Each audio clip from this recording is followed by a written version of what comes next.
This video is meant to give you some insight as to what the MCA 2 test looks like, what types of answers and answer forms you would give with respect to multiple choice or gridded response and so on. It's also to give you some insight as to how long it takes, what day it will be on, and so forth. So first of all, some key information is that it will be in April, the 12th and the 13th this year. Answer questions you are sure about first. If you don't know the answer to a question, skip it and go back to that question later.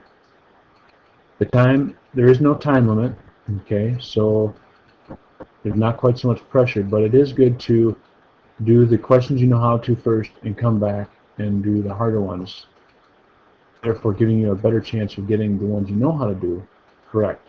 Sometimes we spend too much time on a hard question, lose confidence, our anxiety builds, and we even second guess ourselves on easier questions later on because of that method. So best to do the ones you can do well or do easy first, and then come back and do the harder ones.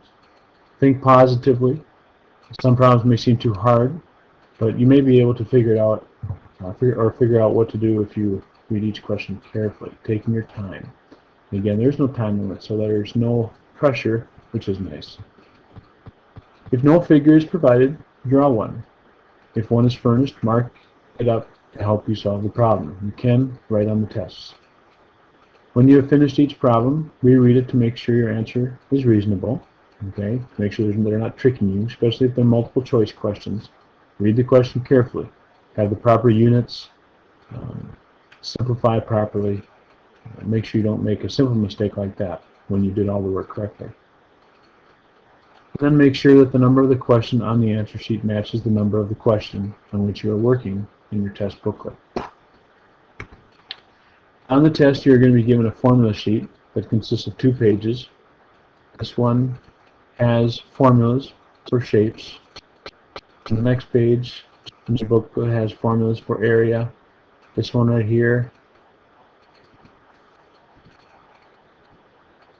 is pretty important for sectors of a circle and so on. Then you have formulas for three-dimensional shapes too, where capital B represents the area of the base, whether it's a circle or a square or a triangle. Then you have some Pythagorean theorem formulas, distance formulas, quadratic, direct variation, indirect, permutations and combinations, and so on. And you can use your graphing calculator on these tests. So I know that combination and permutations are in your TI graphing calculator underneath math and then PRB for probability.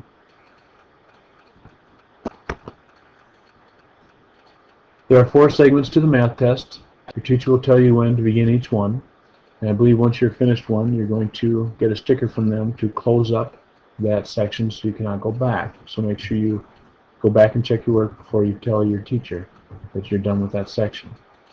You may write in the test booklet as scratch paper. Grid paper is provided on the back of the test booklet. Your answers must be marked in your answer book. A Terra formula sheet, which I just mentioned before, is also there. This test has 3 kinds of questions, and this is actually a change. There are only 2 types of questions, multiple choice and gridded response. They took out the open-ended types of questions this year. So the first one is to do a multiple choice and fill in the circle with the letter that best represents the answer. The second then is a gridded response, which in this case, like I said before, this one's out. So what does a gridded response look like? It looks like this, where you can put your answers in, and then below the top grid for cells, you would circle the appropriate letters or symbols. Now this is important to understand because there's actually a couple different ways for that to look like. For example, here we have a question, and the answer is 65, and this is how you'd write it. You could write it on the far right, and far left, in the middle, and whatnot, so long as you are writing numbers above columns that have numbers in them. Okay, so 4 different ways to write that answer. They will not hold it against you if you write any of those 4 forms. Another example, here the answer is a fraction, 3/8. You could write it as a decimal, as long as it stops. Okay, if the decimal repeats, then best, or continues on forever, best not to write it that way.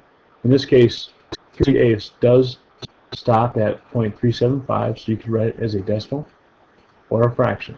Again, where you write it, it's up to you, as long as you can fill in a circle below the number or the symbol.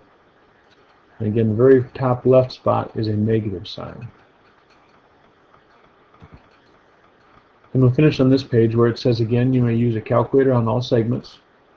When you're finished, or when you finish a segment of the test, stop and check your answers.